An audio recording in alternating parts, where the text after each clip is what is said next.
Bote na banani nyonso ya tokomo wapi eza oabino epenge fufana mikolo mwa ebele na elsa abino kiano soki bomoni na nzate na ke kolukela bino information absence na ngai na Kinshasa nazalaki wapi to déplaçaki na des personnalités honorable Eliezer Tambwe et pasteur Gilles Bumba. Bokomona image ya présence na biso na aéroport à Goma. À part koza na aéroport à Goma, koza na ville ya Goma. Par rapport à ba image autre na ba réseaux sociaux, autre na ba publication, o eza le kuta ko sakanate. Parce que to tamboli na Goma, to tiki Goma, to keki Bumba, to kenyi Ragongo, to kenzela ya Masisi. Ndebo zomona ba image. Avant to kena mona mboki Eliezer, avant to kena apôtre Gilles Bumba, o aza musali ya Nzambe, Dieu créateur, Dieu de Sikatenda. Celui qui apporte, sinon, c'est apôtre Gilles Bumba. Nebiso tokei, biso nyoso, naba caméra na biso, bokomona lolenge tokei to contrôler site. Bato nyonso bozomona awa eza population ya Masisi oyo à cause ya présence ya Nanga na rébellion, à cause ya Jean-Jacques Mamba na rébellion, nde population oyo bakite ba territoire na bango, ba village na bango, nde baeko se retrouver na ba condition oyo musu eza te, ilamba kolala eza te. Bokomona lolenge bato bazongwela mikate po erba konye ebani te. Eloko eza kola permanent pembeni na bango ezaka mai. Mais lokola télévision eza radio te. Bokotala présence epenge Fofana journaliste engagé. Après toye komilengela toke na ba dépôt to contrôler. S'il s'agit que biso moko tomi madesu, tomi madesu. S'il s'agit de tomi maloso, tomi loso. S'il s'agit de tomi mafuta, tomi mafuta. Mais eloko ko kamu eza nini? Apôtre Gilles Bumba aza moko ya ba pasteur oyo asalaka appel de fonte. Lolenge Dieu créateur, Dieu de Sikatenda, lolenge apambola ye po aza moko o atambosa évangile, o atea bato sango malamu na pasteur papa na biso Sikatenda. Tango apôtre Sikatenda akufi kolo abengi ye nde ya lobi akoki ko changer kombo te ki aloba Nzambe ya Gilles Bumba te. Soki ya Gilles Bumba ayebani à travers Dieu créateur de Sikatenda. Yango Gilles Bumba atambwaka toujours na kombo ya Sikatenda. Nde même couleur na bango ezala toujours rouge, blanc. Lokola télévision eza radio te to changer biloko parce que bato oyo ya mutuya oyo eza intéressé bango eza kimia, eloko ya kolia, mai ya komela, elamba ya kolata. Soki moto abeli kisi pe ezala munganga pe ya malonga ya koyeba pe kosalela kisi na nzoto ya moto abika. Mais apôtre Gilles Bumba eloko ezokamwisa bato apres kosala priere ya monene na échangeur pe abengama bayi politike banya oyo asala priere ya kafu oyo abaki banguna ekolo tokomana kolokota bango lokola sini na mutu. Mais amimemi ye moko tina front lokola télévision eza radio te amoshibaki oyo ekointeresse biso ke tokendaki kosala mosala à travers image oyo kolakisa bato. Tango apôtre Gilles Bumba akomi na site oyo ba service bazoloba keno muna azangi kozala awa te, aza kobatama na kati ya barefugie oyo. Me ntango azwi parole atake mosali na nzambe mobokoli ya pate abangi te lolenge alobaka na Kinshasa, lolenge alobaka na Angola, lolenge alobaka na France, na Belgique. Boyoka mateya ya apôtre Gilles Bumba na fu na sik ateyaki nini to alobaki nini. Bolanda na ngai mbote mbote lisusu ngai nabengami na kombo ya apôtre Gilles Bumba. Nazali représentant légal ya église ya Dieu créateur, Dieu de Sikatenda.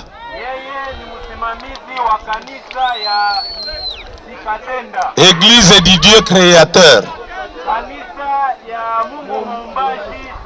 Dieu de Sikatenda. Toyakina ndeko na biso député national président ya ACR Eliezer. Alikuya na ndugu président wa ACR Eliezer. Na boye mingi ya kolobezalite. Na hivi mingi ya kusema haiko. Nalingi koyebisa bino bolanda malamu. Nataka niwaambie musikilize vizuri. Toyena mwa quelque chose ya muke. Tumekuya na kitu kidogo hapa. Oyo bakoki kopesa bino kasi boyeba yango makanisi na biso. Bisika tozali ezali kaka wana Nord Kivu. Yenye tumeleta ni pendo ya kuonesha ya kwamba tuko pamoja hapa ku Nord Kivu. Tozali motema moko na bino. Tuko na roho moja na nyie.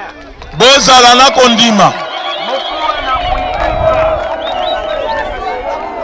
Bozala na kondima. Mukuwe na kuitika. Bobanga te. Usiogope. Makambo tozomona. Hali yenye tuko naona. Lelo bazobundisa biso melobi nzambe na biso kolongela biso. Leo wako na tugombanisha lakini kesho Mungu atatupigania. Bakongole bazokufa ebele. Wakongomani wako wakufa mingi.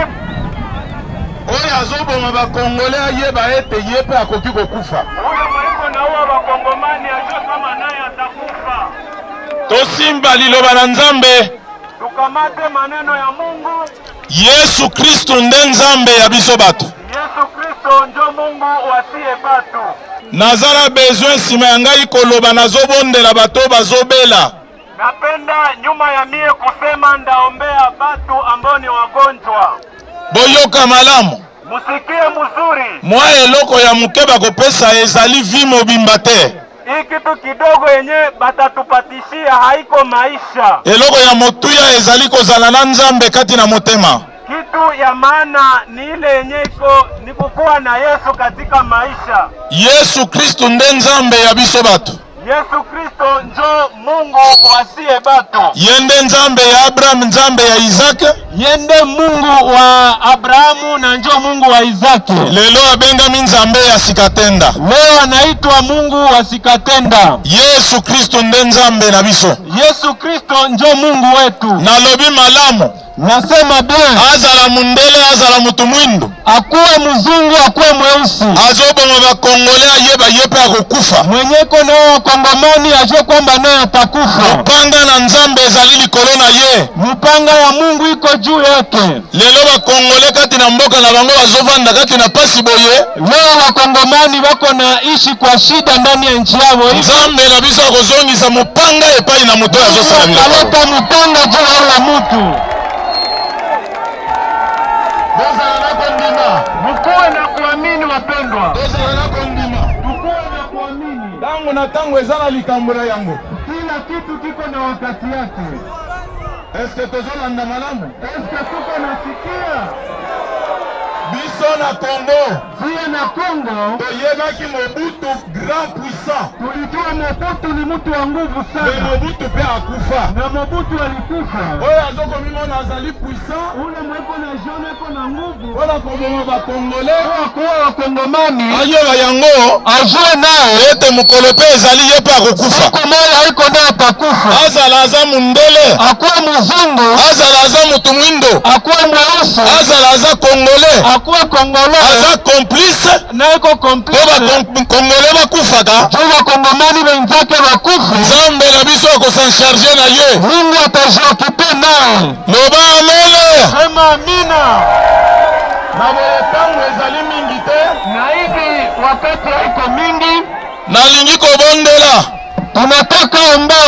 Nalingi kobondela. Anataka omba. Ya liboso pona guerre. Wa kwanza juu ya vita. Komona bato bazo souffrir batali bandako na bango. Watu wako na sufuria wanacha manyumba yao. Ça fait très mal. Inaluma sana. Bakongole bakei kokota na bapeyi mususu te. Bakongole wende kuingia katika nchi zingine. Mepona richesse nzambe atiela biso. Juu ya utajiri ambao Mungu alitupatia. Nde bakongole lelo bazo souffrir boye.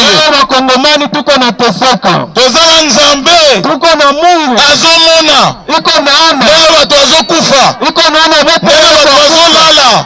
Iko naona bete. Akovange makila ya bakongole. Asimama ataleta kisasi. Amen. Amen. Nazobondela pona guerre. Iko naomba juu ya vita. Guerre ezosila. Juu ya vita iko naisha. Ete tozala nzambe. Iko naisha wakati tuko na Mungu. Bana Israeli banyokwamaki. Batu ya Israeli waliteseka. Mesuka nango babimaki. Lakini mwisho walishinda. De perdre kondima te. Tusipoteze uaminifu wetu. Tozala na kondima. Tukuwe na kuamini. Tokufa biso nyonso te. Hatutakufa siye wote hapana. Me bayeba ete Kongo ezali ya bakongole. Najua ya kwamba Kongo ni ya Wakongomani. Amen. Amen. Amen. Amen. Nazobondela pona mboka ya Kongo. Tunaomba juu ya nchi ya Kongo. Pona Nord et Sud Kivu. Juu ya Nord Kivu na Sud Kivu. Tuache fujo. Olo Yesu Kristo moto ya Nazareth. Mungu wa Nazareti. Yesu Masia. Yesu Masia. Yonde nzambe na banzambe. Wenje Mungu wa Mungu yote. Natiki mboka na biso ya maboko na yo.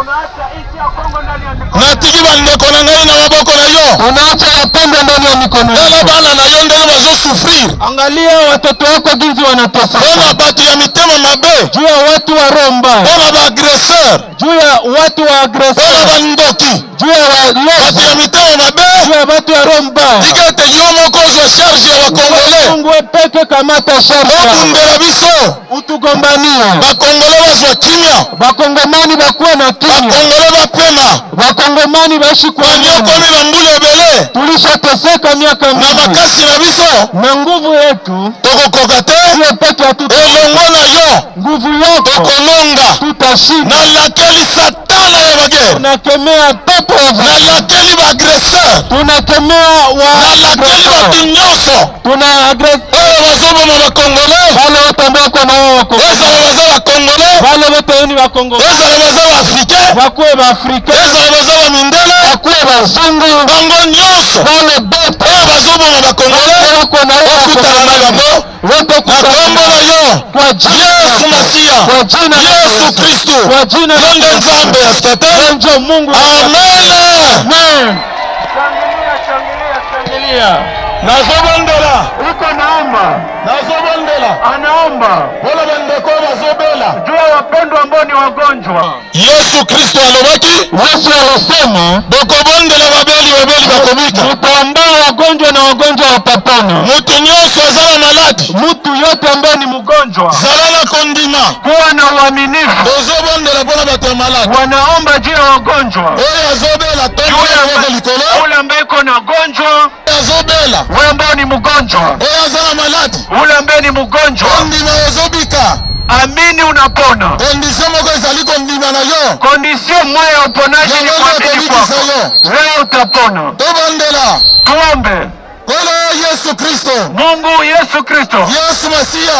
Yesu Masia. Yonde nzambe ya nzambe. Wewe Mungu wa Mungu. Yesu Masia. Wewe Yesu Masia. Yonde nzambe ya bisabat. Wewe Mungu wa Sebat. Wewe nzambe ya Abraham. Wewe Mungu wa Abraham. Nzambe ya Isaac. Mungu wa Isaac. Nzambe ya Daniel. Mungu wa Daniel. Wewe nzambe ya Skatanda. Wewe Mungu wa Sikatenda. Wewe maladi nyonso. Magonjwa yote. Banda kona ngaba ya mbalobiko. Wapendwa wote wapokao. uponyaji. Wapokea uponyaji. Wapokea uponyaji. Kwa jina la Yesu Kristo. Kwa Yesu Kristo. Wewe Mungu asikatae. Pigania watoto wako. Pigania wakimbizi wote. Wachunge chini ya damu yako. Kwa jina lako Yesu. Acha uendelee kuwashika. Kwa jina la Yesu Kristo. Wewe Mungu asikatae. Amen. Shangilia, shangilia. Shangilia, shangilia. Mwandambu ya miloko toyena yango. Kitu kidogo ambayo tulikuya nayo. Tozobondela mingi. Tuko tunaomba sana. Tozana bezoto ya kozongela bino même 2 ou 3 fois lisusu. Tuko naomba tukuye mara pili au mara tatu. Mitema na biso ezali awa. Roho zetu ziko hapa. Amen. Amen. Tangu bino bozolela biso tozali na pasi. Wakati tuko tunalia abo bako na uchungu. Amen. Amen. Yango ndetina na yango. Na hivi ndio maana tokoki komona esengo te. Hatufurahi. Baya kobeta ba concert ezanga tina awa batu baza na guerre. Bakuye piga ma concert hapa yenye haina maana wakati tuko muvita. Batu baza na kati ya pasi. Wakati tuko mushida. Toza bosenga tobondela makasi kimia kota na mboka. Tuko na wakati ya mingi ya kuomba ili amani ikwe ndani ya nchi. Amen. Amen. Na boye tozopesa mwa muke ezali awa. Na hivi tuko tunatoa kidogo yenye iko hapa. Sali na Nzambe na promettre bino. Na hivi pamoja na Mungu tunaahidi. Yako zonga na mwana Kolo Lupango president. Tutarudia na president.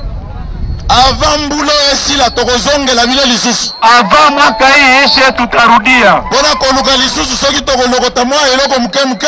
Juu ya kuona kama tutapata tena kitu kidogo kidogo. Kabula lisusu tutakuya tena tuibagabulie hapa. Amen. Amen. Tangu asisi atake musali na nkolo moto azala mafuta ya molimu ya kopakola batu apamboli batu asambeli pe ayebisi bango aye kosala nini pe amemeli bango nini pe ye moko akontrole eloko yango amemeli bana Nzambe.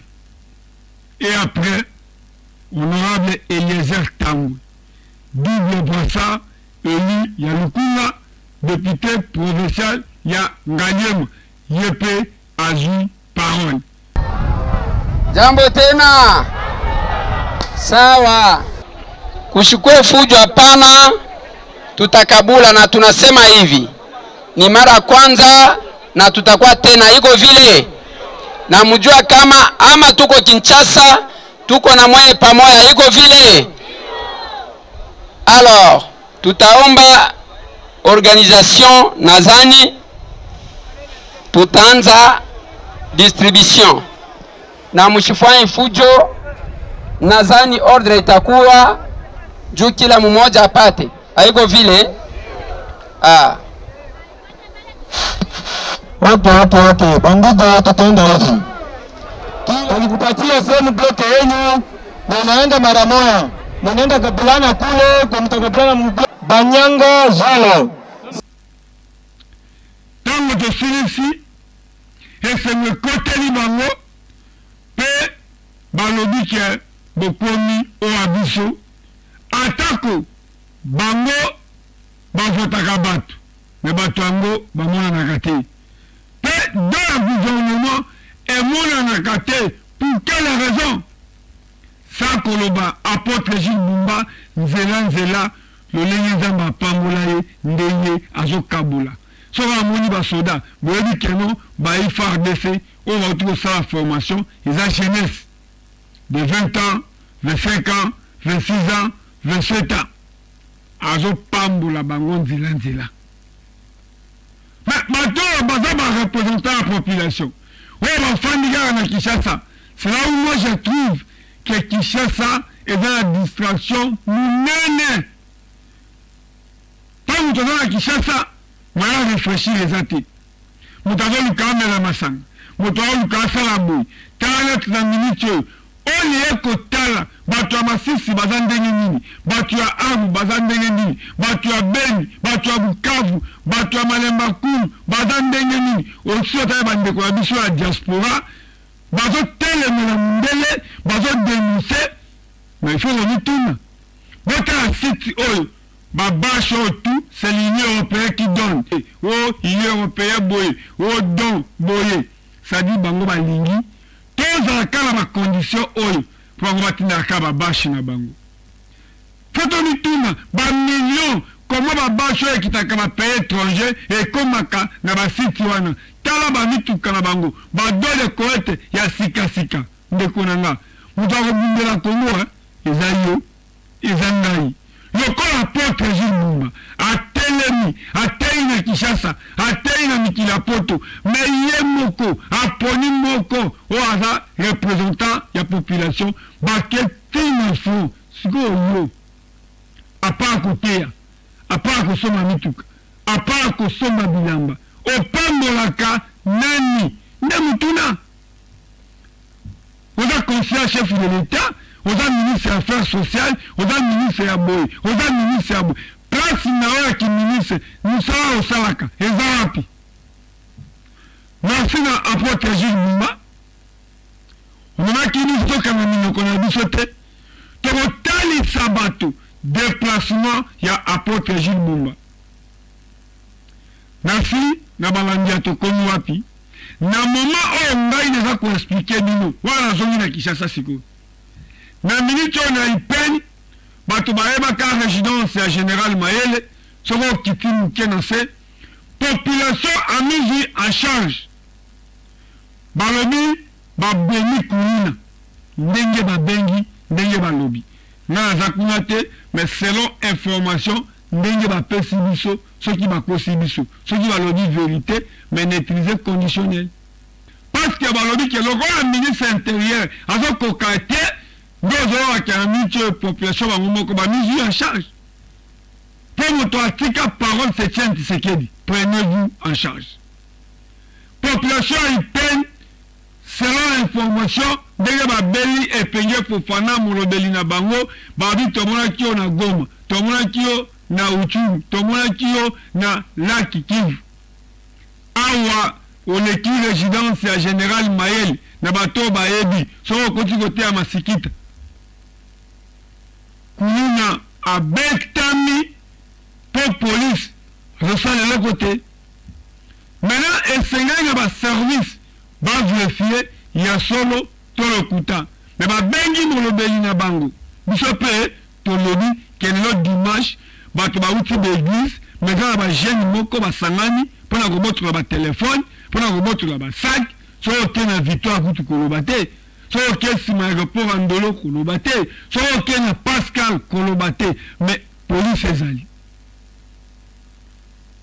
bomoni meme na assemblée nationale mona babeti jeune garçon parce que bato wana baza bato ya moko alobi ke aza politique mais kosala politique eza kozala mwana mosala ya population mais depuis jour ati lelo information moko te mpe chose grave police ezalaki wana place oyo balobi ke assemblée nationale place oyo balobela mambo ya peuple mekamwisi biso na élection bato tu bamikitisaki ma après élection bato bakomi na bato ya makasi peuple congolais koma Mayele zala Mayele mais depuis tozalaki na bom lelo HR action commune pour la république bazwi député moko oyo abengami na kombo ya Kapenga Kabund Van Walesa bamosusu bayebi ye na kombo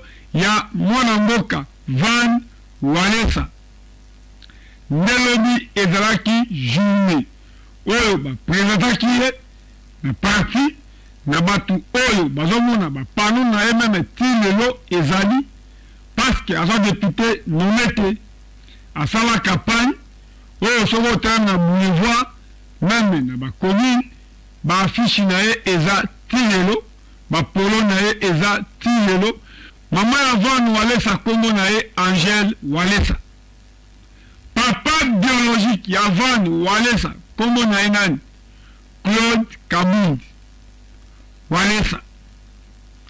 Lorsque ezaki journée oyo va présenter président ya parti oyo honorable Van azali pe va présenter Van Walesa wapi na église centre de réveil spirituel au niveau il y a bon marché le corps de télévision et la radio Togi Kolanda entrée to présence il y a mon mboka Eliezer comme président il y a parti HR na délégation naï.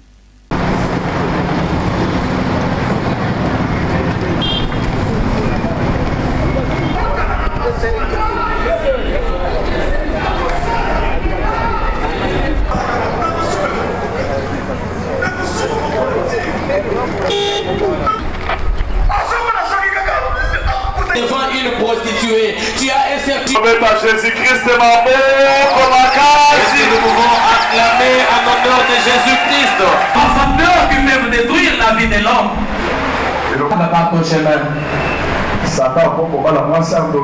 Le diable, ça veut dire tu peux tomber sur une femme sorcière.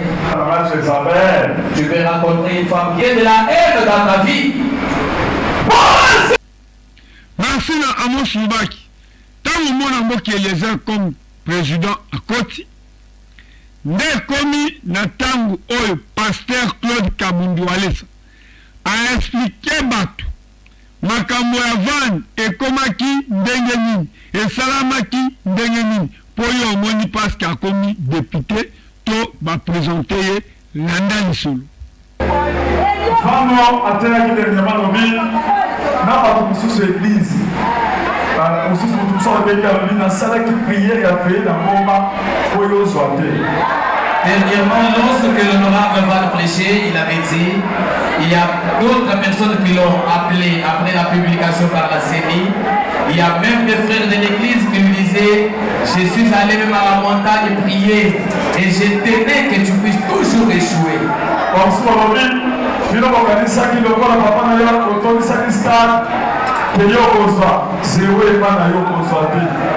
D'autres ont dit que toi tu pensais que comme ton père a fait le plein du stade des martyrs et toi tu pourras remporter les élections, zéro chez toi, tu ne peux pas gagner.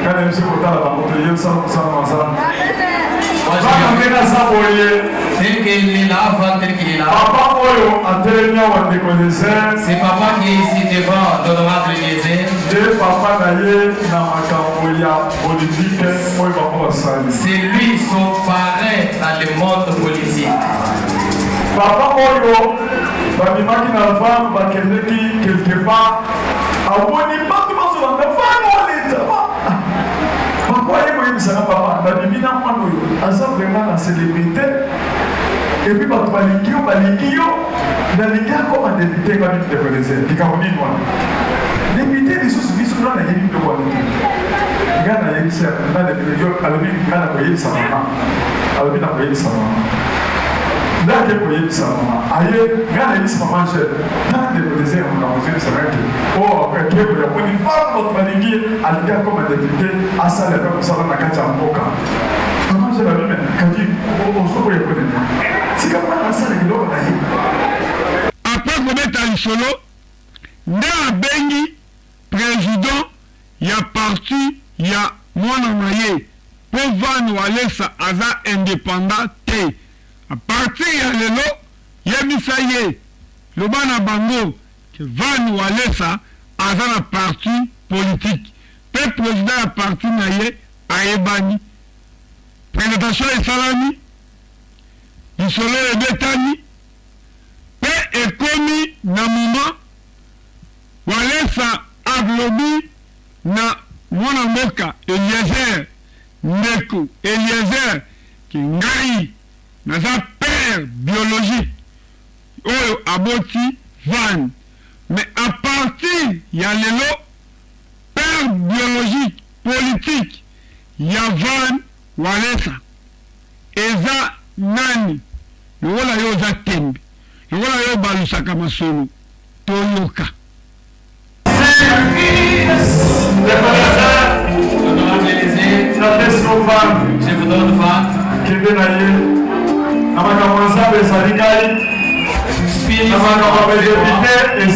Et quand c'est la politique, c'est vous. Vous avez votre fierté.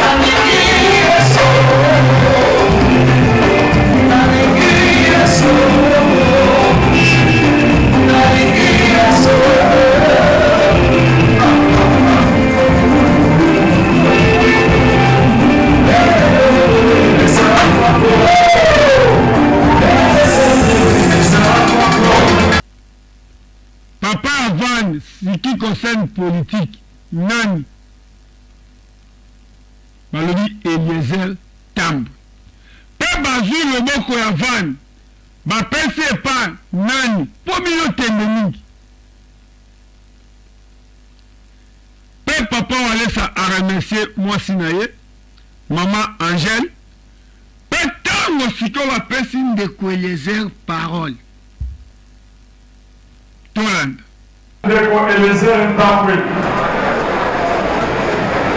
Ici devant nous, nous avons l'honorable Eliezer Tamboué. Honorable Van Walesa.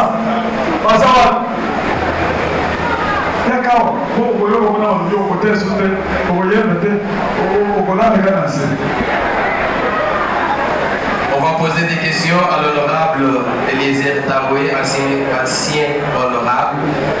Il peut nous poser, il peut nous dire concernant l'honorable. Est-ce que Van a voté est-ce que a voyé l'église? L'honorable Eliezer, nous voulons savoir la compatibilité entre la fonction de l'honorable député et le fait de prêcher à l'église ou bien chanter. Merci beaucoup, papa.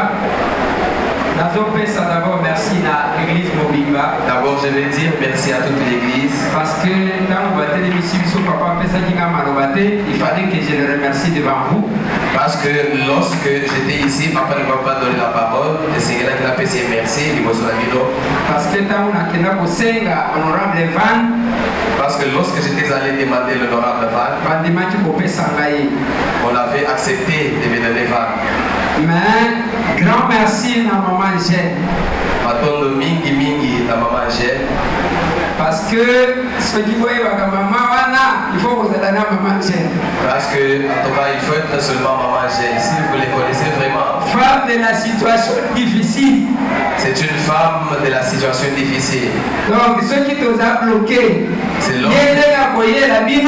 Donc, en tout cas, merci beaucoup, maman Angèle. Donc, c'est chaque fois qu'on était bloqué que maman Angèle pouvait intervenir comme mine de rien et la solution est là. En ce qui concerne Mutuna Papa, concernant la question des papas, j'aimerais dire que tout ce que nous sommes, c'est grâce à Dieu. Par conséquent,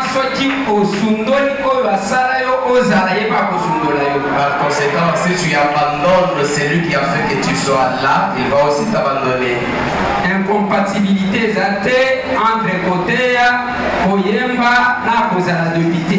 Il n'y a pas d'incompatibilité entre prêcher, chanter et le fait d'être député. Moi-même, je demeure journaliste jusqu'aujourd'hui. Donc, papa, incompatibilité à Koyemba, à côté à côté Samela, parce que c'est là aussi que vient. Papa, il n'y a pas d'incompatibilité. L'honorable Van peut prêcher, il peut chanter, il peut même danser, il peut même prier. Ça va! Pour la banque qui devait soit faite, qu'on soit première députée nationale, moi, il y a ça que je vais faire. Et puis, tous ceux qui ont ça, papa, pardon, closer là. Papa, laisse. Tabadoko baka ko mwana wana no bia yesaka kwa bi mwana wana ko butako na yewa ko ni na ya de peleze fofana yewa tabadoko ba papa femme walesa akoyeba ni juste le comité député national wana tu vile na ndima na ligaka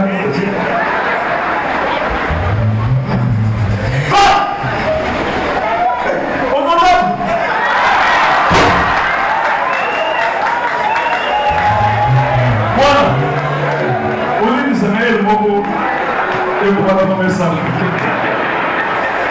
bino koyeba sikoyo papa na yo akotala okambo akoshe mokemoi akotala mobutu azongisiko yo ozoyeba wana bakaba yebeli bofilme ba. Merci.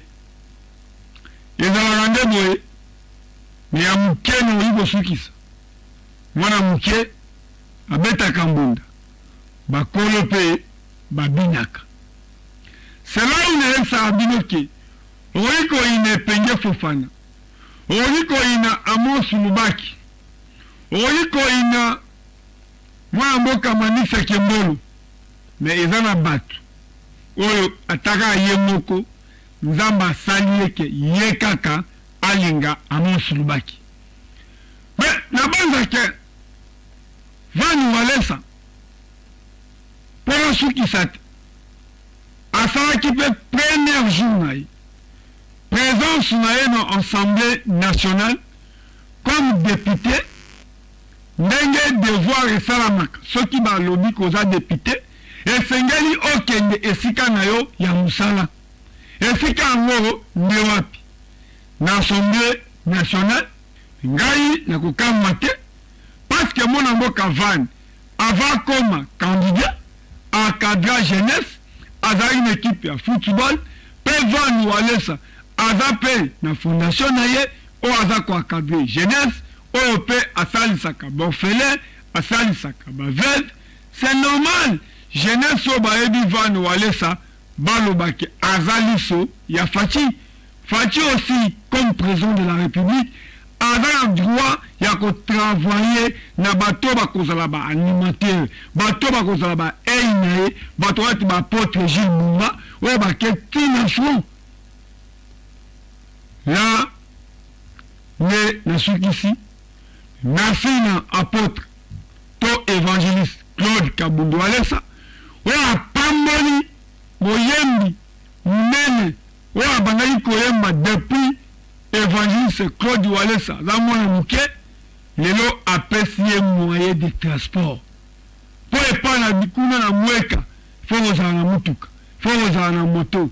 Walesa présenté du mutuka o apesi mosali na Nzambe lelo apamboli aussi mosali munene o akambaka église na ye na moyen de déplacement. Ok, nango na mweka. Ça va pas pour moi j'ai mis à Mweka d'abord et je suis toujours content. Est-ce que vous pouvez me trouver quelque chose vraiment qui peut m'aider pour la circulation? C'est pour ça que j'ai le premier sénat de Pixel là-bas, on a nettoyé, c'est propre. Après le culte, vous allez voir, ça va vous aider pour les transports. Papa Lévin, Lopé, dans le changer la montre comme on veut. On peut la montre comme on veut bien, et avant que mon souci. Papa Lévin, moi aussi, j'ai une marque de véhicule. Après le culte, je vais prendre aussi un véhicule.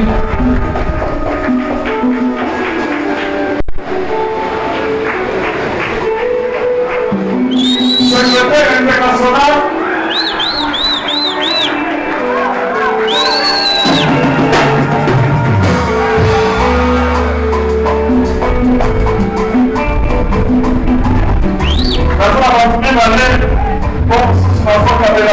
Maquette, voilà, donc on va la maison la côté. Donc après si 4 minutes, nous aussi nous allons sous après ça va sous. Donc 4 minutes. Ça fait au total 4 véhicules que je vais ouvrir aujourd'hui. Pour les 2 autres, je ne les dévoile pas. Il n'y a que vous deux, vous avez bénéficié d'un véhicule. Un véhicule, ça veut dire tu peux dire à ton voisin.